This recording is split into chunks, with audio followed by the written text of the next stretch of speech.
First, you'll click Settings, next Printer Configuration. Then you'll click Front-End Receipt.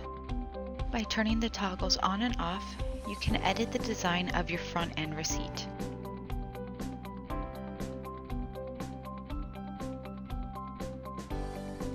Kitchen Receipt Template.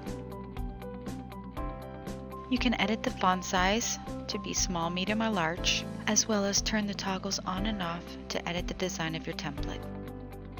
Email Receipt Template. You can add a store logo, change the color. You can edit your design by turning the toggles on and off.